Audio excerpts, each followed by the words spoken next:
Typing coaching centre में विजय का पहला दिन था। वह अपनी सीट पर बैठा टाइप सीखने के लिए नियमावली पुस्तिका पढ़ रहा था। तभी उसकी निगाह अपने कैबिन के गेट की तरफ गई। कचरारे नैनों वाली एक सांवली लड़की उसके कैबिन में आ रही थी। लड़की उसकी बगल वाली सीट पर ही आकर बैठ गई, टाइपराइटर को ठीक किया और टाइप करने में मशगूल हो गई। विजय का मन टाइप करने में नहीं लग रहा था। वह किसी भी हालत में लड़की से बातें करना चाह रहा था। वह टाइपराइटर पर कागज़ लगाकर बैठ गया और लड़की को देखने लगा।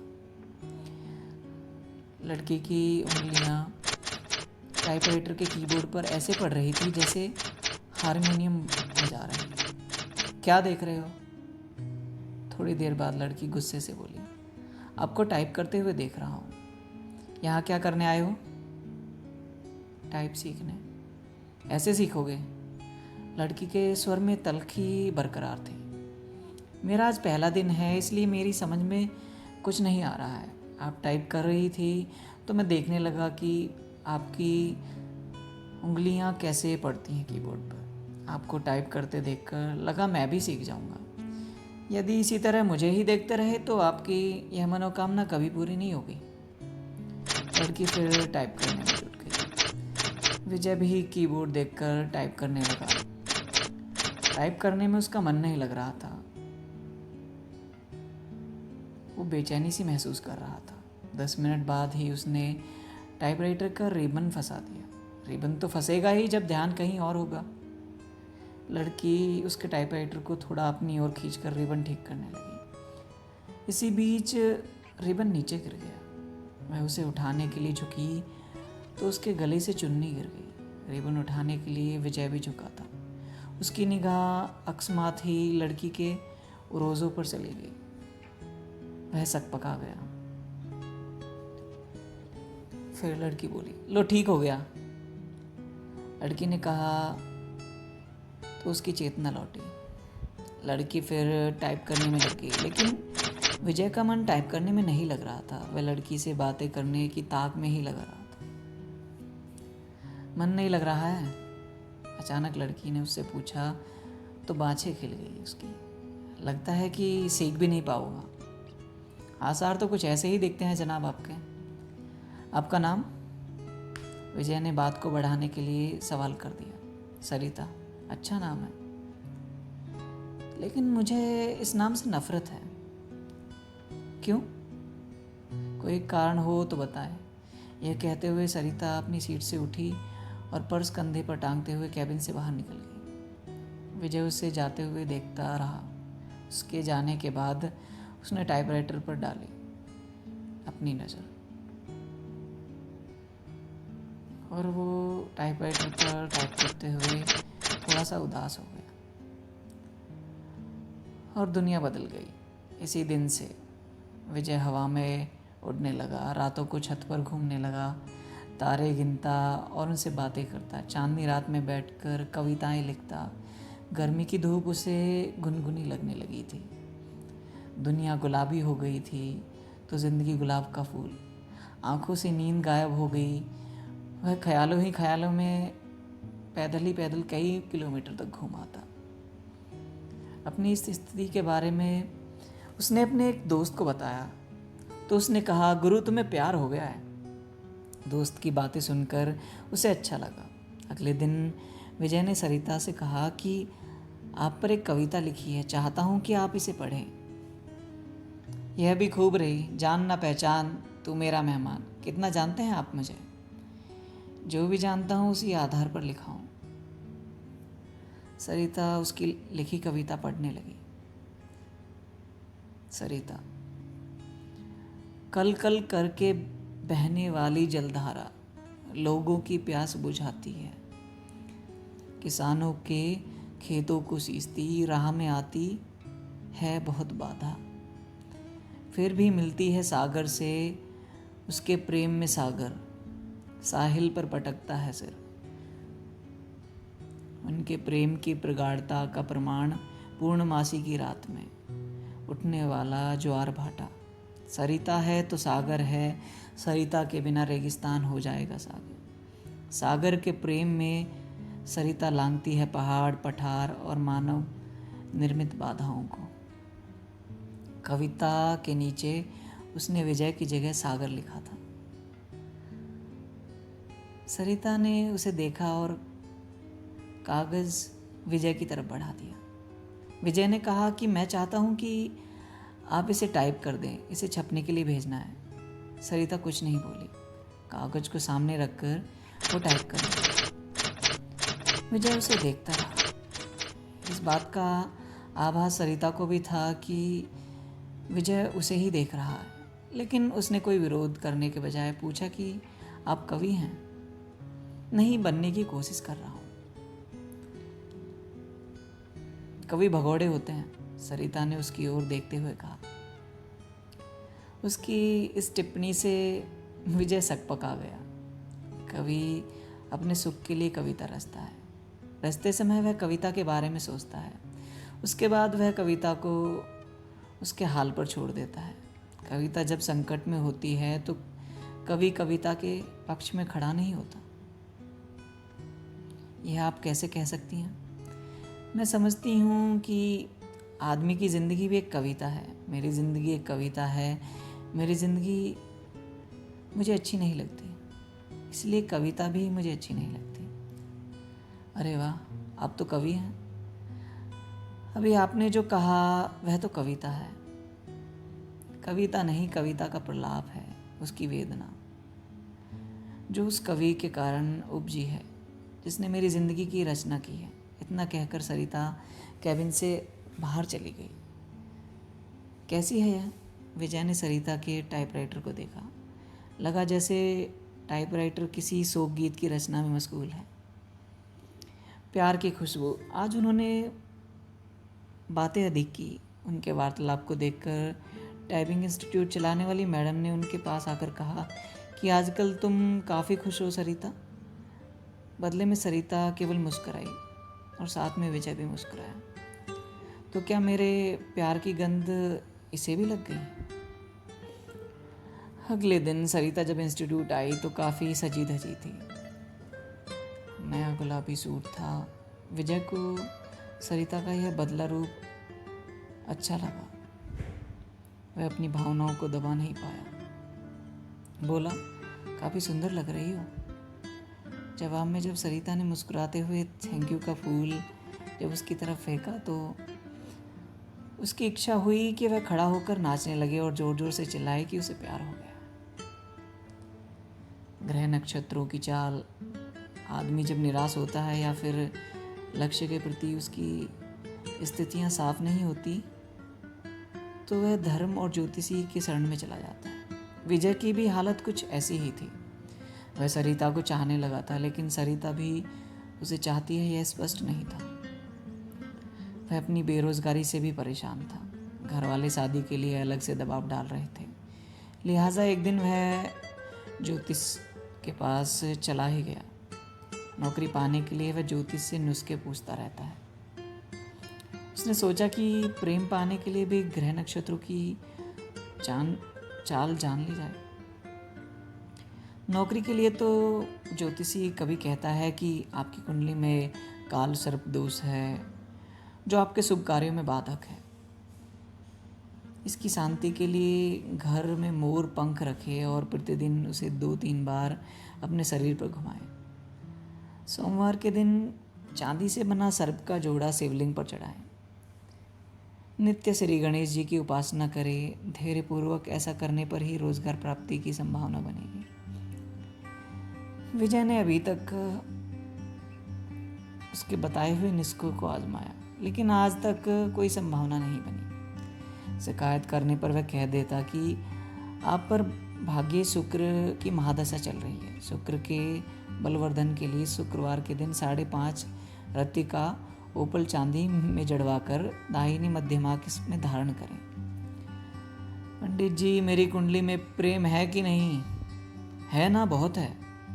कुंडली पर सरसरी नजर डालते हुए ज्योतिषी ने कहा। प्रेम विवाह का योग है, लेकिन कुछ बाधाएं हैं। प्रेम विवाह में क्या लफड़ा है? आप पर शुक्र की महादशा चल रही है। जो अशुभ फलप्रद है। गोचर में भी आपकी राशि पर शनि की 7.5 चल रही है। शनि शांति के लिए प्रत्येक शनिवार कुत्तों को सरसों के तेल से बना मीठा पराठा खिलाएं। ग्रह शांति के उपरांत ही प्रेम में सफलता की संभावना बन सकती है। सब ढकोसला है। इतने दिनों से आप एक नौकरी के लिए मुझसे क्या क्या नहीं करवाते रहे। मिली नौकरी, साला चपरासी भी कोई रखने को तैयार नहीं। पन्नाया हुआ विजय ज्योतिषी के कमरे से निकल गया। घर पहुंचते ही मम्मी कहने लगी, तुम्हारे पिता ने लड़की पसंद कर ली है। उनके दोस्त की बेटी है, बीए करके नौकरी कर रही है। तो मैं क्या करूं? शादी कर लो। बिना नौकरी मिले यह नहीं हो पाएगा माँ। फिर तो पूरी जिंदगी कुंवारे ही रह जाओगे तुम। बीवी की कमाई खाने से तो कुंवारा रहना ही अच्छा है माँ। कहते हुए विजय अपने कमरे में चला गया। जिंदगी आसान नहीं। एक सप्ताह तक सरिता टाइपिंग स्कूल नहीं आई। विजय रोज आता रहा और निराश होकर घर वापस जाता रहा। 8वें दिन सरिता के आते ही वह पूछ बैठा कि एक सप्ताह आई नहीं तुम। जिंदगी में बहुत दिक्कतें हैं, कहते हुए सरिता अपनी सीट पर बैठ गई। क्या हो गया? मेरी बहन जो बीए कर रही है किसी लड़के के साथ चली गई। दोनों बिना शादी के ही एक साथ रह रहे थे। ऐसा क्यों किया? उसका कहना है कि यदि वह ऐसा न करती तो उसकी शादी ही नहीं हो पाती। मतलब हमारे घर के आर्थिक हालात। इतना कहकर सरिता चुप हो गई। मुझे नहीं लगता कि आपकी बहन ने गलत किया। आज की युवा पीढ़ी विद्रोही हो गई है। वह परंपराओं को तोड़कर नई नैतिकता गढ़ रही है। समय के साथ सब ठीक हो जाएगा। पर माँ तो नहीं समझती। हाँ, उनके लिए समझना थोड़ा मुश्किल है, लेकिन आजकल सब चलता है। हमारा समाज बदल रहा है। बिना शादी के एक साथ रहना पश्चिमी परंपरा है, लेकिन अब ऐसा हमारे यहाँ भी होने लगा है। हाँ, बैठकर सपनों के राजकुमार का इंतज़ार करने से तो बेहतर ही है ना कि जो हाथ थाम ले उसके साथ चल दिया जाए, चाहे 4 दिन की ही सही। जिंदगी में बाहर तो आ जाएगी। विजय को लगा कि कह दे कि फिर तुम मेरे साथ क्यों नहीं चलती, हमारी शादी कर लेते हैं। फिर वह कह नहीं पाया। जानते हो, मेरी एक बहन 12वीं में पढ़ रही है। उसका भी एक लड़के से प्रेम चल रहा है। वे दोनों एक दूसरे से शादी करने को तैयार हैं। अगले साल बालिग होते ही शादी कर लेंगे। विजय के मन में आया कि कह दे कि अच्छा ही है, वह अपने आप वर खोज ले तो तुम्हें परेशानी नहीं होगी। वैसे भी 5,000 रुपये की नौकरी में तुम कौन सा राजकुमार उन्हें दे दोगी। अच्छा है कि वह अपने प्रेमियों के साथ भाग जाएं। बातों बातों में एक दिन सरिता ने उसे बताया था कि उसके पिता की मौत हो चुकी है और वह 3 बहन है। उसका कोई भाई नहीं है। बहनों में वही सबसे बड़ी है। वह एक ऑफिस में काम करती है और उसे 5,000 रुपये मासिक वेतन मिलता है। दूसरी जगह काम पाने के लिए टाइपिंग सीख रही है। विजय को अपने एक दोस्त के साथ घटी ऐसी ही घटना की याद आ गई। उसके दोस्त की एक बहन अपनी बड़ी बहन के अधेड़ से ब्याह देने के बाद प्रेमी के साथ भाग गई।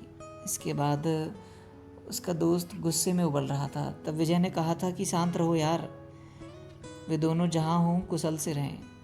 उसने जो किया अच्छा ही किया। तुम कौन सा उसे राजकुमार से ब्याह देते? आखिरकार जिंदगी उसकी है, जीना उसे है, इसलिए निर्णय भी उसे ही लेना चाहिए। दोस्त के बड़े भाई ने भी विजय की बात का समर्थन किया था, लेकिन थोड़ा दार्शनिक अंदाज में कहा था कि होनी कोई यही मंजूर था। मैं भी सोचती हूँ कि एक बहन ने जो किया ठीक ही है, दूसरी जो करेगी वह भी अच्छा ही है। जीवन यदि संघर्ष है तो करो। प्रेमी से पति बना व्यक्ति भी धोखा दे सकता है। जीवन नरक बन सकता है और माता पिता का खोजा राजकुमार भी यही करता है, लेकिन माँ नहीं मानती। सोचती बहुत है और तबीयत खराब कर लेती है। पुराने ज़माने की है ना। हद तो यह हो गई कि मुझसे कहने लगी है कि तू भी किसी के साथ भाग जा। मैं उन्हें इस हाल में छोड़कर किसके साथ रो पड़ी सरिता। विजय की समझ में नहीं आया कि वह क्या कहे और क्या करे। स्थिति को सरिता समझ गई तो खुद पर काबू किया और फिर से टाइप करने लगी। 10 मिनट बाद सरिता उठी और बिना बोले ही चली गई। विजय की इच्छा हुई कि वह उसके पीछे पीछे चला जाए, लेकिन वह बैठा रहा, उसे जाते देखता रहा।